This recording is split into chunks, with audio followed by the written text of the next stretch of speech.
com tantas parafernálias, vamos dizer assim, com tanta excelência, vírgula, mas de um Cristo simples, tão simples, que morava numa cidade tão insignificante para a sua época. Até o nome do pai e da mãe, Zé e Maria, tão simples. Deus tem tanto cuidado para deixar tudo tão simples, que até o nome do pai é Zé e da mãe Maria, para não ter muita dificuldade de lembrar. De uma cidade simples, de um lugar de nascimento simples. É claro que isso não ofusca o seu poder, a sua glória, a sua majestade, mas Jesus é simples. Mateus capítulo 11, versículo 25, diz assim: naquela ocasião Jesus orou da seguinte maneira: Pai, Senhor dos céus e da terra, eu te agradeço porque escondestes estas coisas dos que se consideram sábios e instruídos, e as revelaste aos que são como crianças. Sim, Pai, foi do teu agrado fazê-lo assim. Meu Pai me confiou todas as coisas. Ninguém conhece verdadeiramente o Filho a não ser o Pai, e ninguém conhece verdadeiramente o Pai a não ser o Filho, e aquele a quem o Filho quiser escolher revelá-lo. Venham a mim, todos vocês que estão cansados e sobrecarregados, e eu lhes darei descanso. Tomem sobre vocês o meu jugo e deixe que eu lhes ensine, pois sou manso e humilde de coração, e assim encontrarão descanso para a alma. O meu jugo é fácil de carregar, e o meu fardo que lhes dou é leve. Amém, queridos? Jesus está dizendo que as coisas, agradecendo ao Pai numa oração, dizendo: Pai, eu quero te agradecer, porque eu estou vendo que o Senhor ocultou as coisas grandes de pessoas que pensam que são instruídas. Não que a instrução não seja necessária, por favor, não me confunda. Mas o problema de Jesus não é lidar com os sábios, é aqueles que pensam que são sábios e podem definir tudo a partir da sua inteligência. Ele disse: Pai, eu estou vendo que o Senhor ocultou daqueles que pensam ser sábios, e o Senhor revelou para aqueles que parecem ser como crianças. E depois Ele convida você para aprender dele. Ele diz: você quer aprender mesmo? Aprenda de mim. Irmãos, essa semana no café de pastores, semana passada nós pregamos sobre os 5 ministérios. E eu fui ver uma coisa, que o corpo de Cristo, ele não é dividido em 5 ministérios, mas ele é unido pelos 5 ministérios. Tudo que Deus faz, Deus pensa sempre coletivo. Até porque eu não fui chamado para inventar, eu fui chamado para descobrir. O problema às vezes que eu paro de descobrir, de investigar as Escrituras, para descobrir o que o Senhor disse, o que o Senhor fez, o que o Senhor quer fazer, e eu começo a inventar coisas. Eu não fui chamado para inventar, eu fui chamado para descobrir o que Deus já fez e colocou em nós. Deus já fez e colocou em você, você foi chamado para descobrir isso. Agora, às vezes demora para a gente descobrir, a gente começa a inventar. Irmãos, nós somos uma igreja que temos plantado muitas igrejas fora daqui. Essa semana, domingo passado, ainda o Natan, nosso ex-líder de jovem, ex-professor aqui, um menino instruído em Deus, foi para Sorocaba. Começamos a igreja de Sorocaba. Essa semana ele já me mandou uma proposta de um prédio lá. Eu disse: Natan, vai devagar, Natan. Já está todo empolgado. Não, mas já estou negociando para ter 6 meses de carência, mas... Eu disse: é o meu garoto. Já está negociando. E sabe o que eu descobri? Que nós temos uma geração saindo daqui para levar fogo aonde precisa, mas nós também precisamos que fiquem gente aqui para repor a lenha nesse fogo. E as pessoas que ficam aqui para repor a lenha nesse fogo, não pode ter essa intenção só de ir e fazer. Não, agora o pastor Luiz está enviando, vamos todo mundo agora plantar uma igreja. Não, não é isso. Vai um povo, porque já está preparado para ir, já está sendo apto para fazer. Mas tem que ficar um povo aqui para repor a lenha nesse altar, irmãos. Amém, irmãos? E esse povo que vai repor a lenha nesse altar precisa entender duas coisas: marcos antigos e princípios corretos. Ou seja, marcos antigos e velhos caminhos, ou melhor, marcos antigos e princípios corretos, não, marcos antigos e velhos caminhos. Porque às vezes nessa ânsia de deixar aquilo que é velho, a gente acaba também tirando os marcos antigos. Nós não temos que tirar os marcos antigos, mas nós temos que deixar os velhos caminhos. Hoje tem outras formas de fazer as coisas. Talvez há 20 anos atrás, 30 anos atrás, pessoas não dançavam na igreja. Por quê? Porque era sensual. Hoje você vira os seus filhos dançando aqui, suas filhas dançando aqui. Porque mudou as formas de fazer, os caminhos mudaram. Só que os marcos não. Os fundamentos não mudam, irmãos. O que muda são os velhos caminhos. Os velhos caminhos não abrem novas portas. Mas então o que é que eu tenho que fazer? Eu tenho que soltar os velhos caminhos e manter os marcos antigos. Porque aquilo que era pecado para o meu bisavô também é pecado para mim. Amém, irmãos? Amém, irmãos? Princípios não se negocia. Agora nós podemos mudar a forma de fazer, sim. Eu sou neto de um homem que era crente, que fazia vigília, que ia para a sinaleira junto com equipes, fazer evangelismo na sua mocidade. Nós vamos para a internet colocar vídeo, gravar podcast, não é? Fazer vídeos. Por quê? Porque hoje 80% da humanidade passa pelo menos 4 a 5 horas por dia em internet. Então ali é um campo promissor. E nós temos que pensar nisso. Nós temos que pensar nisso. Porque esquece, não vai mudar mais. Só que nós podemos sim mudar a forma de fazer. O que nós não podemos é tirar os marcos antigos. Não acabou ainda, amém, irmãos? E nós temos que nos refazer sim, nos reformular sim. Amém? Ah, mas o final, não, o final não acontece para quem chega, acontece para quem desiste.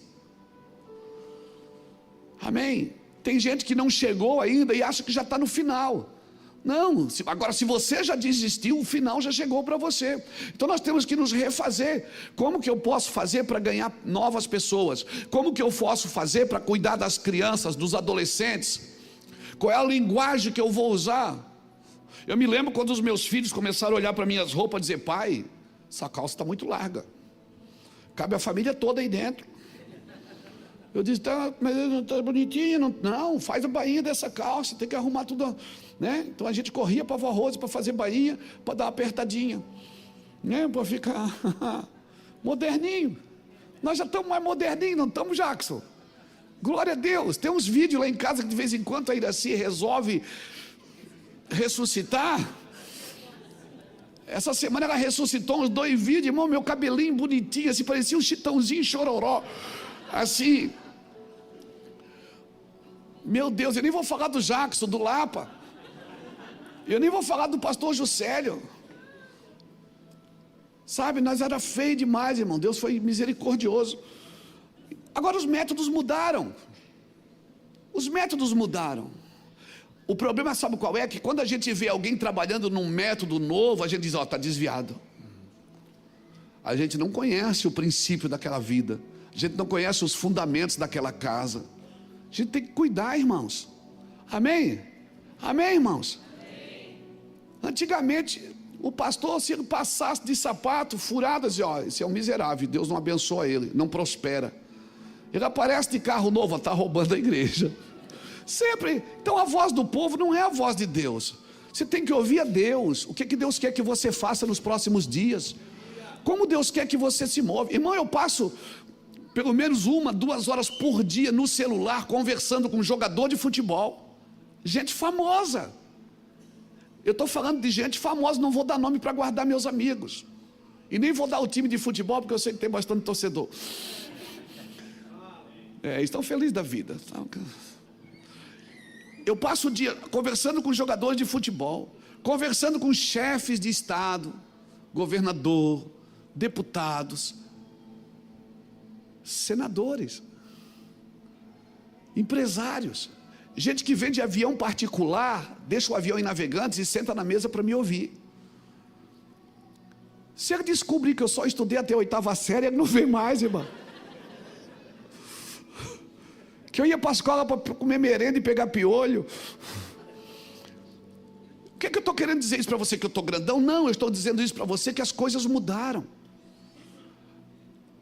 Que aquele cara que vem de avião particular e senta comigo, também tem um menino que cuida de carro ali na Beira-Rio, que quando eu saio do almoço eu também sento com ele. Eu quero dizer para você que as coisas, a forma, Deus muda. Deus mexeu na forma de fazer evangelho, irmãos. Deus mexeu na forma, e a gente tem um jeito quadrado de ser, que tudo que sai fora do nosso quadrante está desviado. Não, irmãos, não julgue pela aparência nem pela forma de fazer. Você está me entendendo, querido? Você está me entendendo? Métodos modernos não podem roubar os princípios eternos, mas também os princípios eternos também me dão o direito de viver em métodos modernos, sem quebrar princípio. Eu posso viver isso. Por que eu estou falando isso? Porque Jesus falou aqui: você ocultou a coisa de sábios e entendidos e revelou a quem? Aos pequeninos, aqueles que parecem ser como criança. O que o senhor quer dizer com isso, pastor? Eu quero dizer para você, meu lindo, que você tem o direito de se refazer em Deus. Porque você não estudou, porque você não teve privilégios na infância, meu pai não me deixou nenhuma herança, nenhuma bicicleta velha. Não, você pode se refazer, porque se a Bíblia está certa, e você sabe que está, você sabe que está, se a Bíblia é a palavra de Deus, é as verdades de Cristo, e se Deus está dizendo: eu ocultei coisas grandes de muitas pessoas que pensam que são entendidas e revelei para você. Você que pensa que não tem nada, que não sabe nada, que é uma criança, que é infantil, você que não tem condições de nada, se dá o direito de pensar, se dá o direito de orar e dizer: Deus, me dá uma ideia, Senhor, me dá uma estratégia. Eu quero declarar que você vai dormir um dia, no outro dia vai acordar com um projeto na sua mão. Você vai dormir um dia, no outro dia vai acordar com um plano na sua mão, um projeto de vida. O que eu preciso fazer? Você precisa acreditar que é assim que Deus faz. Ele disse: aprende comigo, eu quero te ensinar coisas que você não sabe. Você foi para a faculdade, você foi para a universidade, você é PhD, você tem doutorado, glória a Deus, tudo isso você se preparou e foi útil para a sua vida. Mas tem um lugar que é só eu que ensino, diz o Senhor. Tem uma forma que é só eu que faço e ensino. E eu quero te ensinar a viver em prosperidade sem se perder no caminho. Eu quero ensinar você, diz o Senhor. Eu quero ensinar você a viver uma vida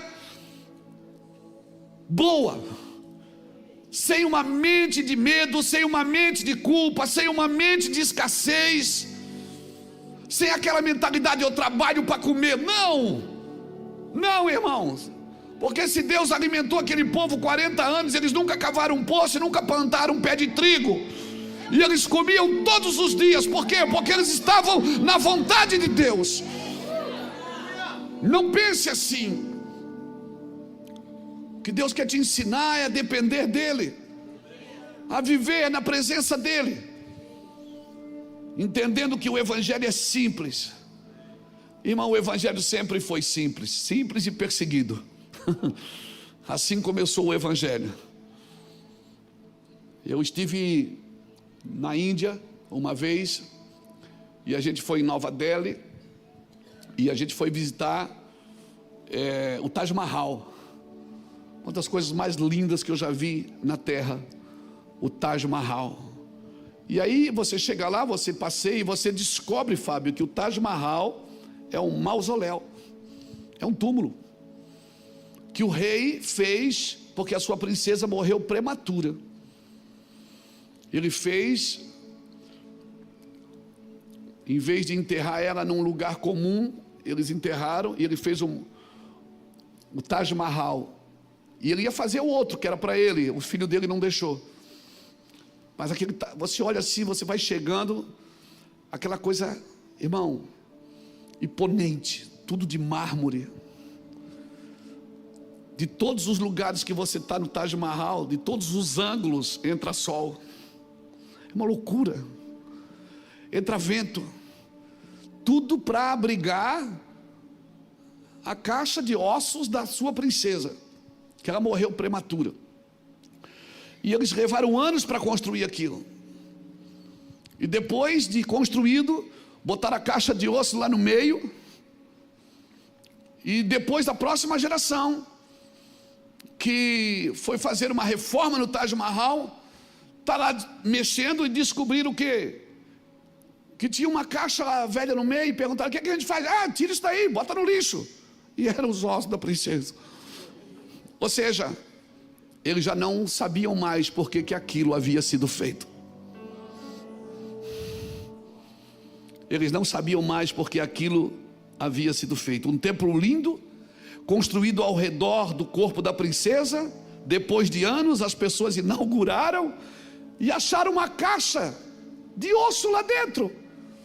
E disseram: está cheio, tem um negócio que joga fora isso aí. Jogaram fora os ossos da princesa. Eles já não sabiam mais porque aquele palácio lindo fora construído ao redor daquela caixa de madeira. O que é que eu quero dizer com isso? Um palácio construído ao redor de uma caixa de madeira. O evangelho glamuroso ao redor do Cristo simples. O dia que você perder a noção por que existe esse templo, por que alguém canta aqui, por que alguém fala aqui, por que tem músico, por que nós pregamos, por que nós dançamos, por que nós damos ofertas, nós corremos o risco de também jogar a nossa caixa simples de madeira fora, porque não temos mais noção, porque a gente passa a apreciar tudo, a admirar tudo, e esquece que tudo isso vive ao redor de um Cristo simples, de um Cristo simples. Hoje, quando Deus falava isso comigo, eu dizia: Deus, Ele disse: Luiz, eu tenho muitas coisas para fazer ainda, muitas coisas para fazer com vocês, com essa casa, com o seu ministério, com seus herdeiros espirituais e biológicos. Mas por favor, não esqueça por que existe tudo isso. Que você nunca esqueça o Cristo simples, que encarnou como homem. Ele encarnou, ele desceu como homem. O Cristo simples que morreu numa cruz, que ressuscitou, que subiu aos céus, que foi exaltado pelo Pai e foi dado um nome que está acima de todo nome, e um dia Ele voltará. O dia que você esquecer por que você vai na igreja, você não vai na igreja por causa de você, você não vai na igreja porque você precisa de algo, você não vai na igreja porque você tem que melhorar de vida, porque você tem que prosperar. Não, tudo isso está no pacote. Então não construa nada glamouroso sem primeiro entender a simplicidade de Cristo. Aprendei de mim, porque sou manso e humilde de coração, e assim encontrarão descanso para suas almas. Não se distraia, não se encha de coisas, não esqueça por que você está aqui. Não esqueça por que tem música aqui, por que a gente canta, por que tem câmera aqui, por que tem microfone aqui, por que tem dança, por que dão dinheiro. Nós não podemos esquecer que Cristo é o centro do cristianismo. Amém? Cristo é o centro. A Bíblia é a base, Deus é o alvo, Cristo é o centro, e o Espírito Santo é o único que conduz. Oh meu Deus, A mesma história eu podia contar de Noé. Noé, que Deus deu uma ordem para ele: Noé, entra nessa floresta aí e arranca madeira que você vai construir uma arca. 100 anos construindo uma arca. Ele só ouviu uma vez só Noé ouviu: faz para mim uma arca. Agora Noé entra para cortar madeira todo dia Noé vai cortar madeira, todo dia ele vai lá com seus filhos cortar madeira. Eu fico imaginando os filhos de Noé pensando: meu Deus, será que o pai está bem? Será que meu pai não está com Alzheimer? Será que ele está bem? Será que ele tomou remédio da pressão hoje?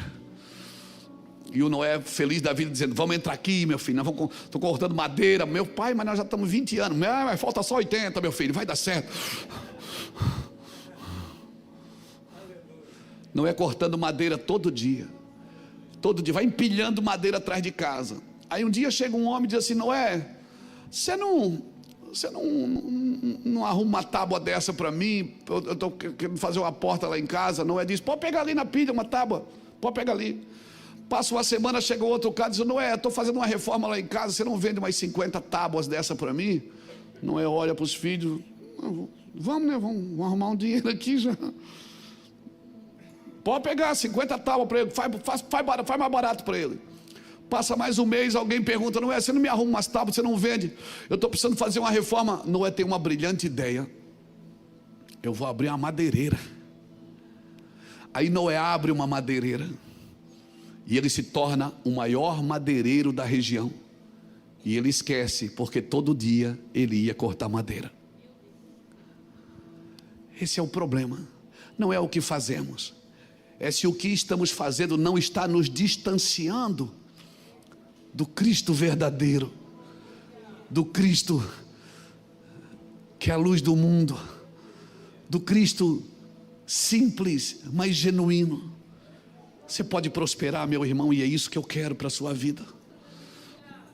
Eu quero que você enriqueça, que você prospere, que você no seu ramo se torne o maior. Eu quero que você se torne o maior. Eu já busquei isso, eu já pedi: Senhor, eu quero ser o maior pregador da face da terra. Eu vou escrever livros em vários idiomas, eu vou traduzir Bíblias, nem falo português direito. Deus está disposto a te dar tudo que você estiver disposto a devolver. O problema não é Deus fazer, é aquilo que Deus está fazendo em nós, nos distanciar daquilo que Deus é em nós. Então, irmão, o evangelho glamouroso ao redor do Cristo simples, nós não construímos um evangelho superstar ao redor do Cristo simples e humilde de coração. Nós precisamos aprender a não esquecer, porque vendemos livros, porque escrevemos livros, porque vendemos um pão no final do culto, porque temos lanche, porque tomamos um café, porque vamos ao culto, porque eu ponho parte da minha herança, da minha riqueza dentro de um gasofilácio. Porque não há relacionamento entre céu e terra sem Cristo. Eu vou repetir: não há um relacionamento entre céu e terra sem Cristo. Sem Cristo não há relacionamento entre céu e terra. Sem mim nada podeis fazer. Jesus deixou claro. Ele disse: eu não procuro um substituto, eu procuro um amigo. E o amigo sabe o que faz o seu Senhor. Um amigo simples, um amigo que represente-o na sua autenticidade, na sua simplicidade, no seu amor, na sua vida. Por isso que religião sem encarnação, sem cruz, sem ressurreição, sem ascensão, sem exaltação, não cumprirá o seu propósito. Não cumprirá. É o espírito do anticristo que diz que ele não veio em carne, mas ele veio em carne.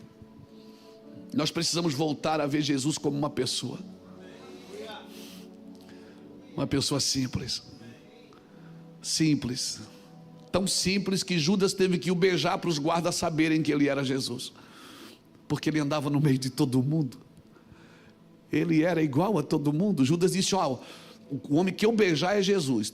Tudo bem que ainda era de noite, mas se Judas não tivesse beijado, os guardas não sabiam que ele era o Jesus, de tão parecido com gente que ele era. Ele apareceu Para Maria, depois de ressuscitar, Maria pensou que era o jardineiro. Ele apareceu para 2 homens no caminho de Emaús. Eles não sabiam quem ele era, até partirem o pão. Eu vim aqui com o recado do Senhor nessa noite dizer para você: lembre-se, eu sou uma pessoa. Só um mediador entre Deus e os homens, Jesus Cristo, o homem. Nós precisamos voltar a ver Jesus como uma pessoa.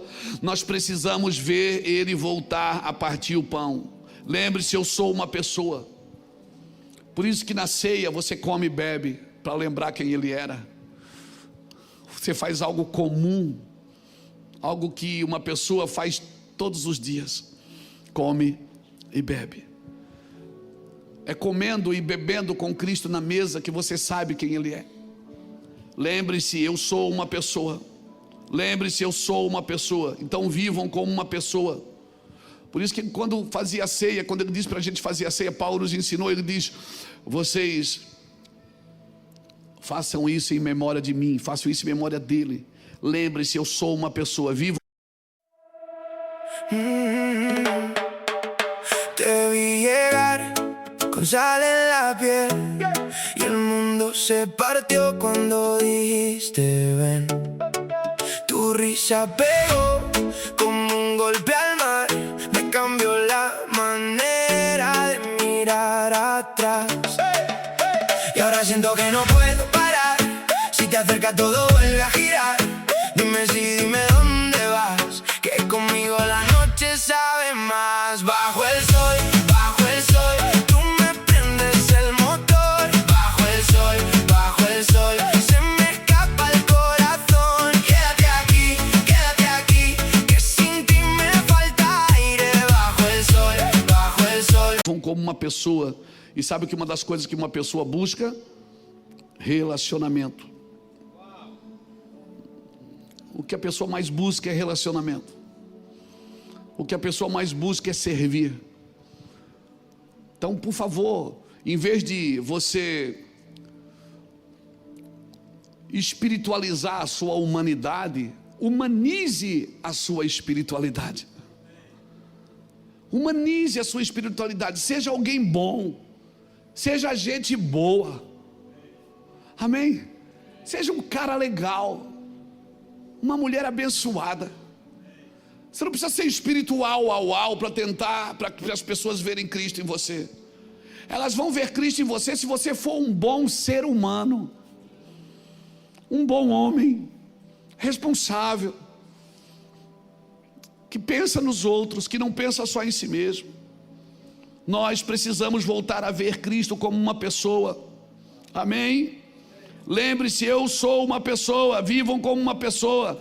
Pessoa come, bebe, dorme.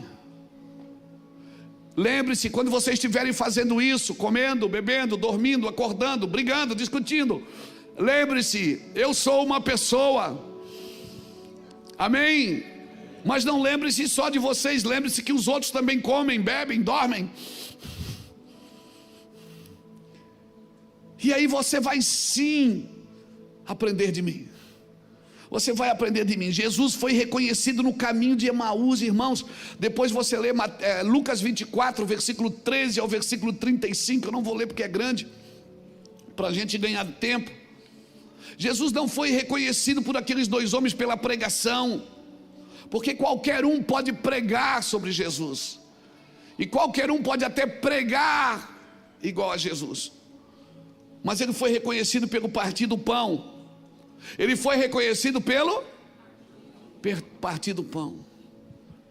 Mas só reconhece Jesus no partir do pão quem já comeu pão com ele. Só reconhece Jesus quem já comeu com ele. Porque a forma que ele partiu o pão, porque que aqueles homens reconheceram? Eu acredito que eles já tiveram com Jesus e tinham comido com Jesus. Porque se eu não estou com Jesus, eu não sei quando Jesus está se movendo. É assim, irmãos, que eu trabalho para essa igreja, por esses irmãos serem reconhecidos na terra. Uma igreja precisa ser reconhecida na terra como uma igreja que parte o pão, que reparte o pão, que contribui com o pão, que serve o pão. que parte e reparte. Jesus disse: eu ouvi do Pai. Quantas vezes você vai ver na Bíblia Jesus dizendo: o Pai me disse, eu ouvi do Pai. Vocês falam do que vocês ouviram de outros, eu falo aquilo que eu ouvi do Pai. Você vai ver Jesus dizendo. Esses pequeninos que estão aqui do meu lado, é isso que ele estava dizendo, eles vão conseguir receber mais do que aqueles que pensam que são instruídos, que ensinam sobre Jesus, mas não vivem a vida de Cristo, porque a vida de Cristo é uma vida simples, mas sacra, é uma vida humana, irmãos, que se dá o direito de errar e de ser humano. Não é uma vida que tenta transferir para os outros uma espiritualidade inalcançável. Você já percebeu que quando eu estou pregando, eu costumo descer, tocar em pessoas? Porque às vezes tem pessoas que vêm na igreja, elas sentam aí, ouvem a gente falar aqui em cima, ela fica olhando: cara, eu nunca vou conseguir chegar no que esse cara está falando. É por isso que Deus desceu e se fez homem para dizer assim: vocês conseguem, eu vou aí, vou mostrar como é que faz. Eu vou descer na humanidade de vocês. Eu vou descer. Quando o mundo clamou por socorro, Ele não mandou um livro, Ele mandou um homem. Quando o homem precisou de ajuda, Ele mandou um homem. Um Deus encarnado. Ele não mandou um livro, Ele não mandou uma tática. Ele mandou um homem que se relacionou com outros homens, que comeu com gente, que sentou na casa dos amigos, um homem que partia o pão junto, que conversava, que estava à mesa. E ele disse: eu vou ocultar as coisas dos sábios e dos entendidos. Na tradução original é aqueles que pensam que são sábios e entendidos. Por quê? Porque quem pensa que é sábio e entendido em tudo, não se dedica a ouvir, se dedica só a falar. E o Senhor está nos chamando para ouvi-lo, irmãos. Para ouvi-lo na sua simplicidade, ouvir quem Ele é de verdade. Há um só mediador entre Deus e o homem. Eu sei que a fé vem pelo ouvir, e ouvir a palavra de Deus, mas Ele quer ser reconhecido pelo partir do pão. E isso não é possível sem relacionamento. Quando Ele senta ali no Sermão do Monte, Mateus 5, 6 e 7, o Sermão da Montanha foi para discípulos. A Bíblia diz que Ele se assentou. Toda vez que você vê essa expressão em Jesus se assentou, é que Ele não ia pregar, Ele ia ensinar. E Ele começou a ensinar os seus discípulos. Ele venceu a morte para você não temer a morte, querido. Jesus discipula, Ele ensina. O Sermão da Montanha não foi para a multidão, foi para discípulos. Quando Ele viu a multidão, Ele subiu ao monte, chamou os seus discípulos e, assentando-se, começou a ensinar. Os discípulos entendiam que quando o mestre sentava, vinham as pessoas ao redor e começavam a ouvir os seus ensinos. O que o Senhor quer dizer? É uma diferença. Tem uma diferença de você pregar para a multidão e você sentar com os discípulos. Porque quando você prega com a multidão, você instrui, mas quando você senta com os discípulos, você transfere coração. E é isso que Jesus quer. Transferir o coração, irmãos. A simplicidade de Cristo. Irmão, tudo que é de bom na sua vida aconteceu por causa da humildade. Mas tudo que é de ruim na sua vida aconteceu por causa do orgulho. O fundamento do mal que aconteceu na sua vida é o orgulho. E o pior, o orgulho é que nem mau hálito. Quem tem não sabe que tem. Mas quem tem amigo não tem mau hálito. Porque o cara diz: ô meu irmão, chupa um chicletinho, querido. Por isso que o relacionamento, quem tem relacionamento, quem é bom de relacionamento, não vive preso no orgulho. Ainda que tenha manifestações de orgulho, mas sempre tem um amigo para furar o balãozinho. Sempre tem um amigo para dizer psh. Por isso que quem vive de relacionamento está sempre se refazendo em humildade. Quem foge de relacionamento não, vive na fortaleza do orgulho. Ninguém dá amém, né? Quem vive fugindo de relacionamento, vive preso na fortaleza do orgulho. Porque não tem nada mais curador do que o relacionamento. Você já imaginou que foi isso que teu pai fez, que Deus fez? Ele desceu como homem para se relacionar, para tocar em gente. Ele sentou com pessoas, comeu com pessoas. Por onde ele passava, as pessoas queriam ir junto. Que a gente volte à simplicidade de Cristo nos relacionamentos, nos verdadeiros relacionamentos, sem interesses pessoais. Que a gente só quer ficar junto, só ficar junto. Vamos lá, vamos fazer o quê? Tem que ter reunião? Não, só para tomar um café, pô. Ah, então traz o bolo. Vai ter alguma coisa importante? Não. Porque parece que quem não tem planos para os próximos dias está desviado. Agora, quantas pessoas você conhece e eu conheço que tem muitos planos, mas não tem relacionamento para trazer vida a esses planos? Não fuja dos relacionamentos, irmãos. Não fuja dos relacionamentos. Não fuja. Os relacionamentos são curadores. Não foi só palavra de orientação no Sermão do Monte, foi transferência de coração. E o coração do discípulo você conhece, porque eles oram para que todos sejam um. Discípulo, ele não quer ser sozinho, não quer viver sozinho, não quer crescer sozinho. Todo discípulo, ele quer que o outro cresça também, que todo mundo cresça, que tudo que está perto dele cresça também.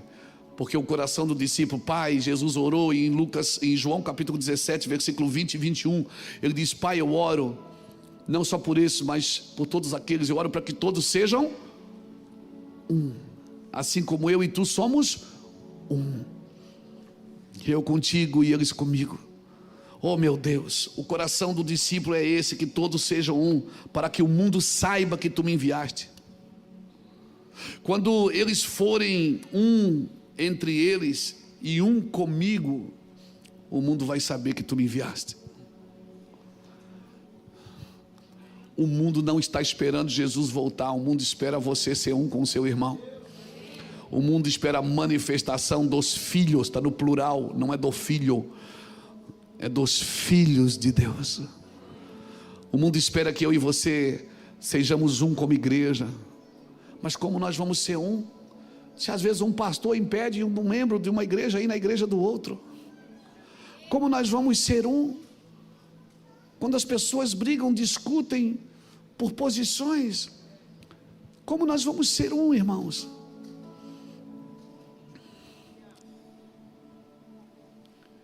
Nós precisamos ser um para que Cristo seja visto. Diga para quem está do seu lado: não existe festa sem Cristo. Festa sem Cristo não é comunhão. Comunhão é koinonia. Comunhão é koinonia. E o que é koinonia? Significa fraternidade, comunidade, participação conjunta, intimidade, oferta dada pelo outro para todos. O significado de koinonia é comunhão. Então não existe festa sem Cristo. Festa sem Cristo não gera comunhão, não gera koinonia. Por isso que tudo que eu for fazer, faça para Cristo. Vai comer e vai beber, faça como para o Senhor. Vai reunir a família, faça como para o Senhor. Procure uma brecha sempre, irmãos. Amém. Não existe crente apaisano. Não, mas eu não é crente, mas hoje eu estou paisano. Hoje eu estou para o crime. Não existe crente apaisano. Qualquer coisa que você for fazer, faça pela koinonia. Faça porque se eu for um com o meu irmão, Cristo vai ser visto em nosso meio. Cristo vai ser visto em nosso meio. Toda festa que você tem que deixar Cristo do lado de fora não vai gerar edificação do corpo, não gera comunhão, não gera koinonia. E essas coisas não foram reveladas para os que pensam ser sábios e entendidos, foram reveladas para a gente. Amém? Amém? Que faz a festa da família, um traz maionese, outro traz a farofa. Quem vive assim? Faz a janta na casa do pai, cada um leva uma coisa, não leva? Tem aquela tia do pudim, não tem? Tem a tia do pudim ou não tem? Meu Deus, a tia do pudim, ela não pode morrer. Se ela morrer, pelo menos ela deixa a receita do pudim. Tem a tia da maionese, não tem? Família se junta, não é assim? Tem a maionese que tem cebola, mas tem aquele que não come a cebola. Daí tem a batata, que aí não pode chamar de maionese, é a salada de batata. É ou não é? Tem. Aí tem uma irmã que ela diz o arroz, deixa que eu levo o arroz, mas ninguém gosta do arroz dela, que é tudo grudado. Mas todo mundo, pela comunhão, ai tia, tá bom, traz o arroz. Mas daí já avisa a outra, faz aquele soltinho pra gente misturar. Mas por causa da comunhão a gente suporta uns aos outros, amém, irmãos? Meu Deus, é tão simples e tão fácil viver em comunhão em casa. Por que a gente não pode viver na igreja, irmãos? Por que a gente não pode voltar atrás? Por que a gente não pode recuar? Por que a gente não pode fazer diferente? Isso é um desfile de orgulho, não, irmãos. A igreja não é um desfile de orgulho, que quem tem mais força faz mais, não. A Bíblia é clara quando ela diz: aquele que tem mais força tem de paciência com aquele que tem menos força. Que aquele que sabe mais tenha paciência com aquele que não sabe. Oh meu Deus, isso é corpo de Cristo. Oh Jesus, eu oro para que isso se manifeste em nosso meio, Senhor. Como nós sonhamos com coinonia em nosso meio, amém, irmãos? Porque coinonia não é estar no mesmo lugar, é ter o mesmo coração, o mesmo sentimento. Nós não precisamos estar na mesma casa para ter a mesma causa. Talvez a gente possa estar em igrejas diferentes. Quem sabe você está assistindo na internet, você está na sua casa, mas o que nos une é Cristo, a comunhão. Por favor, irmãos, nós precisamos voltar. Diga para a pessoa que está do seu lado: nós precisamos voltar à simplicidade do Jesus de Nazaré, do Jesus do pão e vinho, do Jesus que come e bebe, do Jesus do básico, irmãos, do Jesus que teve sede, que teve fome. Oh meu Deus, tem algum Jesus aí que tem fome e sede? O Jesus que pediu para os amigos orarem com ele, o homem que ia salvar o mundo, chamou 3 amigos e disse: orem comigo, eu estou angustiado. Esse é o Jesus que nós servimos.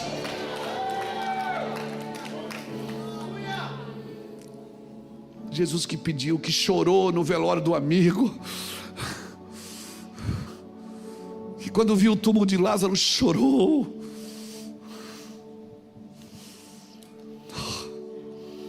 Que não suportou ver um leproso sem tocá-lo, quando a lei dizia que não podia. Que não suportou ver uma prostituta sendo apedrejada. Às vezes, talvez até o homem que a possuiu estava ali com uma pedra na mão. O Jesus de Maria de Magdala. Esse é o meu Jesus, cara. Esse é o meu Jesus. É o Jesus das coisas simples e puras e verdadeiras. O Jesus de Zaqueu, que todo mundo se empurrando para ver, olha para aquele bandido lá em cima da árvore e diz: não te esconde não, que eu estou te vendo. Eu vou comer na sua casa hoje. Mas não vai, se todo mundo vai achar que o senhor está desviado. Ele diz: pode achar o que quiser, eu vou comer na sua casa hoje. Eu fico imaginando o povo na porta dizendo assim: rapaz, essa comida é com meu dinheiro, estão comendo lá com meu dinheiro, eu não posso nem entrar. E Jesus: eu vou comer na sua casa. Zaqueu, eu vou comer na sua casa. Pedro não podia acreditar que Jesus foi atrás dele e pediu: apacenta minhas ovelhas, cara. Ele olhava para João e dizia: mas é ele que adora o Senhor, eu traí o Senhor, eu sou um traidor. Eu neguei o Senhor. Ele não, ele deita a cabeça no teu peito. E ele? Jesus disse: eu vou fazer outra coisa, mas você apacenta minhas ovelhas. Mas Senhor, por que que ele não? Ele é muito perfeitinho. Ele não conhece a dor de ter traído, de ter enganado. Você já conhece, você vai... Só quem conhece a dor de ser, de trair, de enganar, de mentir, pode ajudar alguém que está na mesma situação, irmãos. Só quem já conhece.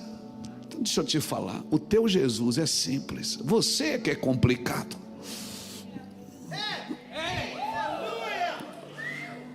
O teu Jesus é simples. O teu Jesus dança com a filha dele no altar. O teu Jesus é simples. O teu Jesus come cachorro quente no final do culto. Ah, se Jesus estivesse aqui, certamente ele ia levar um pão daquele para tomar café amanhã. Teu Jesus é simples. Nós é que somos complicados, nós somos religiosos demais. Quando nós não gostamos de alguém que está fazendo alguma coisa errada, nós não gostamos também daquela pessoa. Nós não sabemos separar a pessoa do crime dela, a pessoa do problema dela. Nós não sabemos separar a pessoa do pecado dela. Nós botamos tudo no mesmo pacote. E o Senhor está dizendo: não, mas ele fez isso. Ele fez, mas ele não é assim. Jesus é simples, irmãos. E eu queria muito, como pastor dessa casa, que essa igreja vivesse e nunca perdesse. Nunca perdesse. A gente pode crescer muito. Hoje a gente está em 27 países. A gente tem mais de 500 igrejas pelo mundo afora ligadas a gente. Mais de 114 mevãs por aí afora. Gente para todo lado. Mas eu queria muito que a gente nunca perdesse o primeiro amor. Eu queria muito que a gente nunca deixasse as lágrimas, que a gente nunca soltasse as coisas simples. A oração com os amigos, o cafezinho com os parentes, o cafezinho para os amigos. Nem que a conversa comece falando mal dos outros. Depois você volta para casinha. Mas eu queria muito, irmãos, viver a simplicidade de um evangelho puro. Eu acredito que o Senhor está nos treinando para nos dar mais. Eu acredito que o que nos trouxe até aqui, nós dizemos isso, profetizamos isso, falamos isso, mas chegou a hora de viver isso. Eu acredito que o que nos trouxe até aqui não é mais suficiente para nos levar até onde Deus deseja. Eu quero viver para ver uma igreja jogada no chão em lágrimas, pedindo perdão até por coisa que não fez, mas porque alguém fez e ela está tomando. Senhor, eu quero carregar essa cruz dele. Ele não pode, mas eu posso. Eu quero ver alguém pegando o pão, a ceia, indo na casa de um irmão que saiu da igreja e ninguém nunca foi na casa dele perguntar como é que ele está. Disse: irmão, vem cá, eu quero ceiar com você. Não, mas eu não estou mais indo na igreja. Não, mas a igreja vem até você.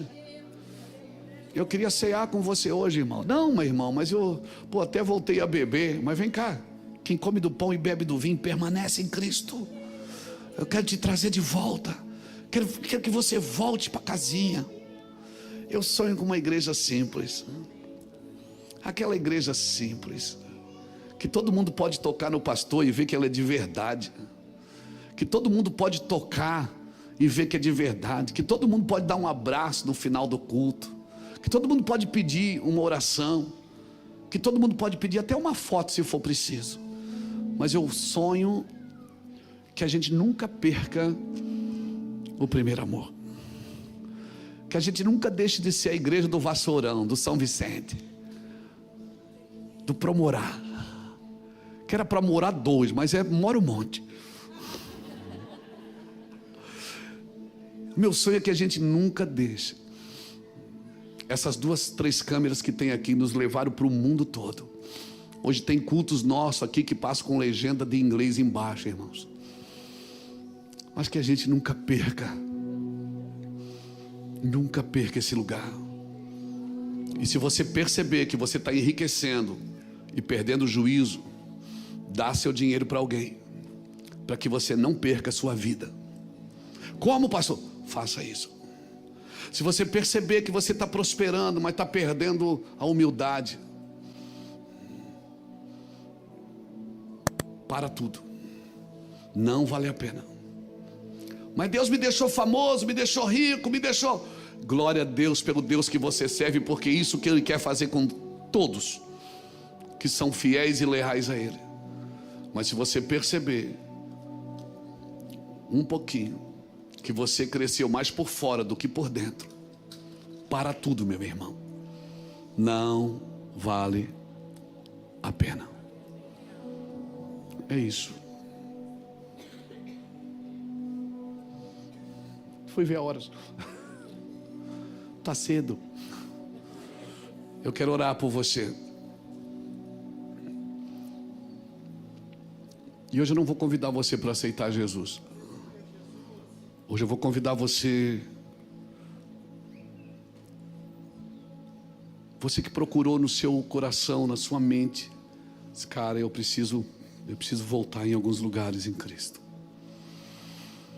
Eu preciso voltar para aquele cheirinho que quando eu passava assim o quarto já me chamava. Eu preciso voltar para aquela vida que eu tinha. Que eu acordava de manhã já orando em línguas. E eu estou trabalhando tanto que eu não tenho mais tempo nem de dizer bom dia, Jesus. Eu estou trabalhando tanto que eu estou tão ocupado com tantas coisas. Marta, Marta, Marta. Tu estás distraída e ocupada com tantas coisas. Uma coisa só é necessária. Eu quero orar por você que depois dessa palavra olhou para você e pensou, cara, eu preciso voltar em alguns lugares. Se você quiser sair do seu lugar e vir aqui na frente, eu quero orar. Eu vou orar por mim também.